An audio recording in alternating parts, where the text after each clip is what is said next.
Oi, pessoal do quinto ano. Então, vamos começar a nossa aula hoje falando do capítulo 2, que é Cooperando para Competir. Então, eu queria que vocês pegassem um caderno de vocês, que tem as questões que eu passei na última aula, que são perguntas relacionadas a esse conteúdo e o conteúdo do primeiro capítulo, tá bom? Então, vamos lá, vamos corrigir junto e vamos tirar as dúvidas juntos. Primeiro, eu preciso saber com vocês aqui o que é jogo. Então, o que são jogos? Então, jogos é toda atividade que participa a figura de um jogador. Pode ser um ou mais participantes, ok? E todo jogo, ele possui uma regra que tem que ser obedecida. As regras também, elas podem sofrer alguma alteração ao longo do tempo. Então, qual a diferença entre atividade física e exercício físico? Conteúdo que a gente estudou em sala e eu tive fazendo um mapa mental para vocês estarem lembrando. Mas aqui, resumidamente, eu estou dizendo que é atividade física. Então, atividade física é qualquer movimento corporal produzido pela musculatura que resulte em um gasto de energia acima do nível de repouso. Ou seja, quando você está em repouso, deitado, mas aí você levanta, vai passear com seu cachorro, vai fazer uma caminhada, vai lavar uma vasilha, lavar uma roupa, lavar a casa. Tudo isso é uma atividade física. Diferente do quê? Diferente do exercício físico. Já o exercício físico é uma forma de atividade física planejada. Ou seja, ela tem uma orientação de um profissional que visa desenvolver a resistência física e as habilidades motoras, ela já é acompanhada. Vou dar um exemplo para vocês de exercício físico.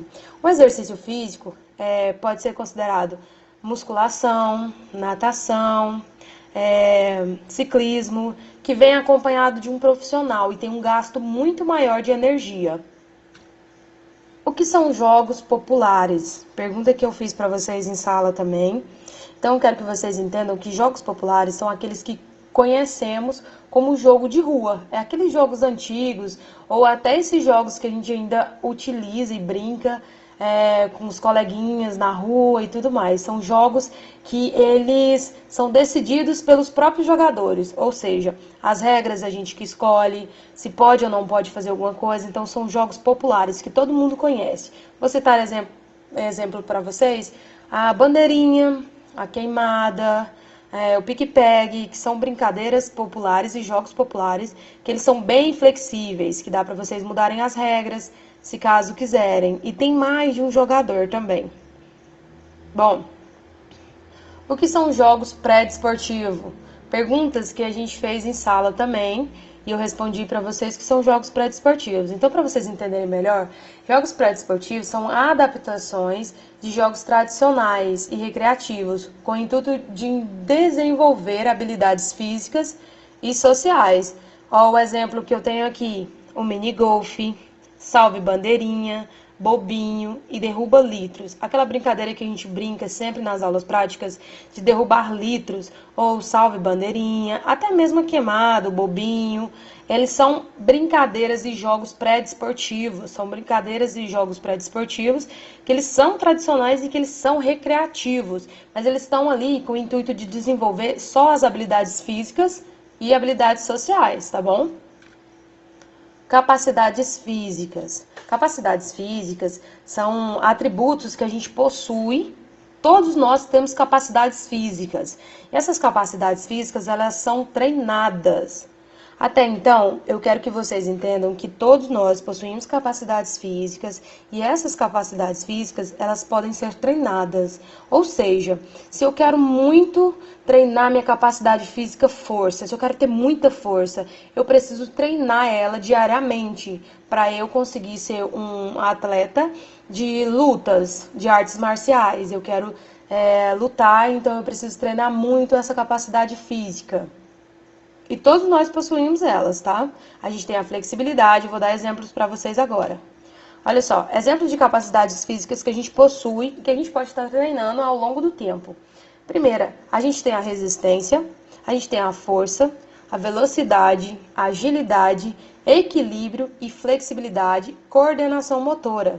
Ok, até então a gente sabe que a flexibilidade, ela pode ser uma capacidade física muito treinada para os atletas que fazem ginástica. Eles precisam muito treinar a flexibilidade e também o equilíbrio.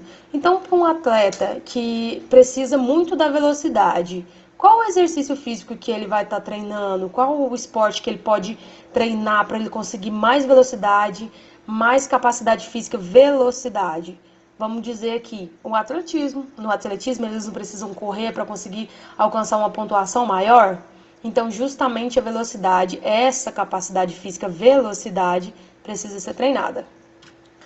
Já aqui, pergunta o que são jogos de invasão. Aqui, a gente vai entender que jogos de invasão são jogos que são planejados para movimentar-se, ou seja, a gente tem que ultrapassar o campo do adversário e obter pontos. Vocês lembram que eu falei para vocês que jogos de invasão, tem vários exemplos de jogos de invasão.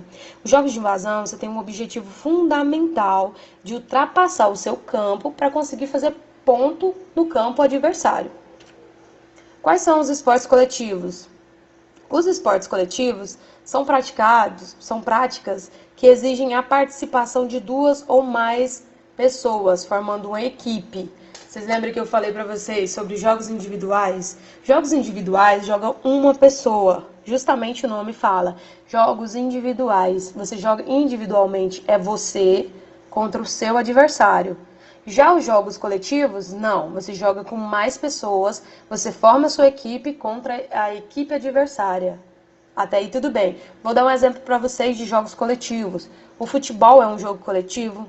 O voleibol é um jogo coletivo. O basquetebol é um jogo coletivo, porque é a minha equipe que tem que conseguir passar o campo adversário para fazer uma pontuação maior, para que assim eu consiga chegar na vitória. Bom, aí também no capítulo 2 a gente entra falando sobre o boliche. Já quero explicar para vocês que nesse capítulo a gente tem várias histórias falando e se referindo ao boliche, mas são várias teorias. Então, a que eu trouxe para vocês hoje fala sobre a história do boliche, mas ela de uma forma bem antigamente mesmo, até mesmo antes de Cristo. Por quê? Porque os arqueólogos, eles encontraram numa tumba de uma criança egípcia, pinos e bolas que poderiam ser de um jogo. Talvez até um tipo de boliche primitivo. O que eles entenderam através disso? Que até nesse tempo, eles usavam esse tipo de jogo, que era um pouco diferente do que a gente usa, né, hoje. Hoje a gente tem as pecinhas do boliche, que são feitas, as bolas próprias mesmo para o boliche. Quem já teve a experiência de jogar boliche sabe como é bom, como é interessante. E já antigamente, um fato histórico que aconteceu eram esses. E também dizem antigamente, essas teorias de antigamente, essas lendas que fala que os jogos de boliche, eles eram criados através de ossos humanos que eles usavam e o crânio humano era utilizado como a bola. Então, assim, tem várias teorias relacionadas ao boliche. Até então, eu espero que vocês tenham entendido. A gente vai aprofundar mais nesse conteúdo assim que tudo voltar ao normal, ok?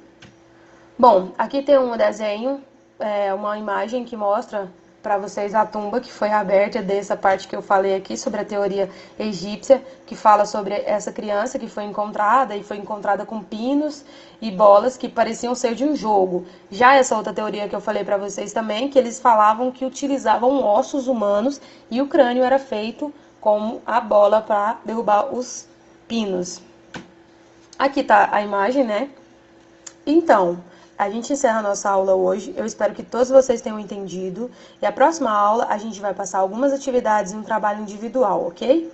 Então eu peço e agradeço todos vocês que estiveram acompanhando até aqui. Deixa um joinha aí para eu saber que vocês assistiram e como forma de presença também. E eu aguardo todos vocês lá no grupo para eu estar passando uma atividade agora.